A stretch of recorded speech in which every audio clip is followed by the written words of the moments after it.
Simon's Pixel and Paul's Luna. After throwing the Luna for a long time, seeing the Pixel's shape and flight numbers, I thought that these would be pretty similar and comparable discs, but that is pretty far from the truth. These two are very different discs. Let's talk about it.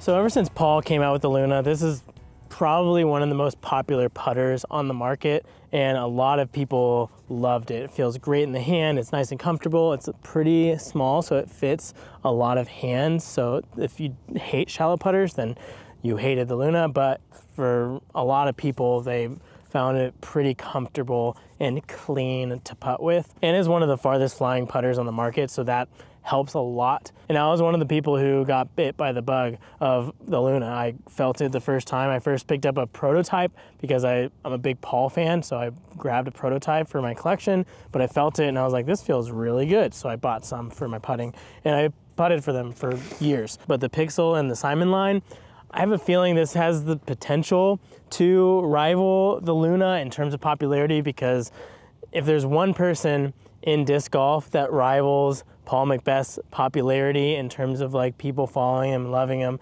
supporting them with his discs, it's Simon. And their games are like very similar in some ways, but at the same time not. They're both pretty finesse type players. Paul, I think, being one of the best finesse and touch players in the game, but Simon is also up there in terms of his finesse and touch. He likes to throw understable stuff and manipulate them. Both of them do. I would say Paul might be a little bit more on the power player side of finesse than Simon, but Simon obviously can crush a disc. And even their putters, both of them historically have just putted with like straight to understable discs, when a lot of other players, like a lot of the Prodigy pros, Eagle McMahon, Ricky Wysocki, the players with Innova, like Calvin, they all putt with like straight to stable putters, but Paul and Simon have both leaned more towards the straight neutral to understable stuff. So when they came out with the putters, again, I thought they were gonna be pretty similar. The Pixel, like in my video, it's pretty much an AVR. Put a microbead on an AVR and round this little edge here, and you've got a Pixel. So it feels great and it flies great, but in terms of differences between the Luna and the Pixel, the Luna is significantly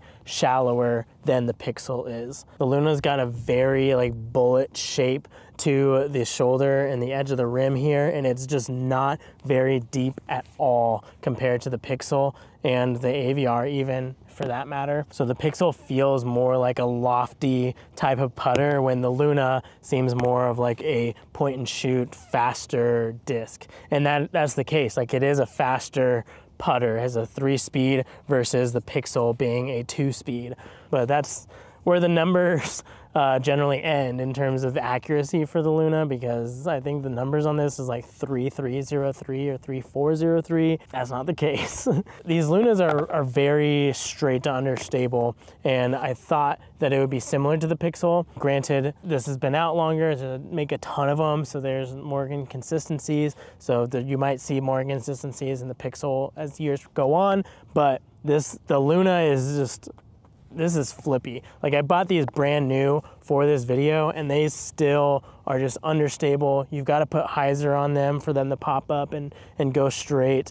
They're very workable for a Woods putter disc, and this is a great throwing putter, but it's a great like straight to understable throwing putter. Like, even the more like stable Lunas, they will fly just dead straight, when the Pixel, I think, just has a little bit more stability, more integrity to the flight of it, even though this is still a straight to neutral putter as well.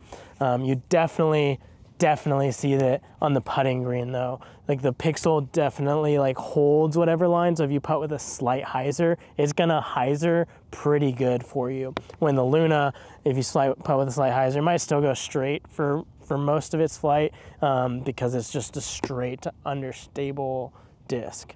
So if you're more of a point and shoot putter, then the Luna in the circle is very point and shoot. Like, it's not gonna go left or right, it's going the exact line you're putting it on, when the Pixel on that shorter of like inside the circle edge of circle, right outside the circle, it's gonna give you a fade. So you're gonna have to count for that fade. The Luna, pretty much just point and shoot. You got to get pretty far out of the circle for you have to account for the fade on this when putting.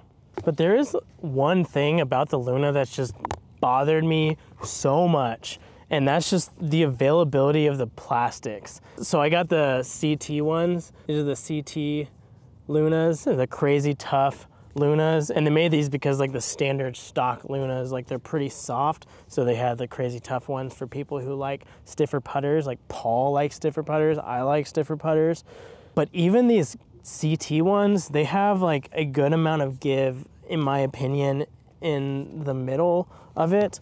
So I've got this white Pixel as a Electron Soft, but they come with an Electron Firm, and this one is a lot more firm than the CT plastic. So if you like the stiffer plastics, like the Electron Firm plastic is solid. And these are gonna be, like, they're stock. You can find these, I don't know if they're still available at this point on my site, but I'll have links in the description below. But the stock ones, you can find them and they're very stiff and nice feeling. When the CT ones are special edition, so you have to pay extra for them. And they're only from the the Discraft store, I'm pretty sure. I don't know if they sell the CT ones wholesale for other retailers. So it's just, it's kind of frustrating for me because a lot of companies are starting to do this. Like, you got this Electron Soft, you got a normal Electron for the, like, medium stiffness for those people who like that, and then you have the Electron Firm for those who like the firm plastic. So I like this route in terms of selling and having those different options for you. This one is just, Discraft likes to do their exclusive stuff, and it's great in some ways, but because it makes it cool, but at the same time you're just like, I want good stiff Lunas, and to get a stack of them, it's a lot more expensive than getting the stock Pixels. So that's probably my biggest frustration with the Luna. But with the Simon line, you've got these firm ones are very nice if you like those stiffer plastics. At the same time, the Pixel isn't for everyone either. It is a very deep disc, so it's definitely not for everyone. Like, I love the feel of it for backhand, but even then it's a little bit deep. But for putting, like, I would love to putt with the Pixel because the plastic feels great. Simon is awesome to support, but it's just way too deep for me. So if you have small hands, if you're not a big deep putter player, then the Pixel might not be for you either. So, but I think these differences definitely illustrate the differences slightly between Paul and Simon. The deeper putter, Simon's just a bigger guy than Paul. Paul is like, he's not a small guy, but compared to other top pros who can throw far and stuff, he's pretty small. So he likes the smaller, straighter putter, when Simon likes the deeper ones to fill his hand a little bit more, and that little added stability in the bead. Not that he had a choice, all the overmolded stuff has to have a bead, but having that little added speed and integrity is actually pretty good for his spin putt. So the Luna might get a little squirrely on spin putts when the Pixel is pretty dead straight and can handle that extra spin inside the circle's edge, whatever. So, but it's always interesting to see, like, Paul and Simon, they can make anything that they want, design anything they want to putt with, and these are what they came up with. So thanks for watching, and I'll see you in the next one.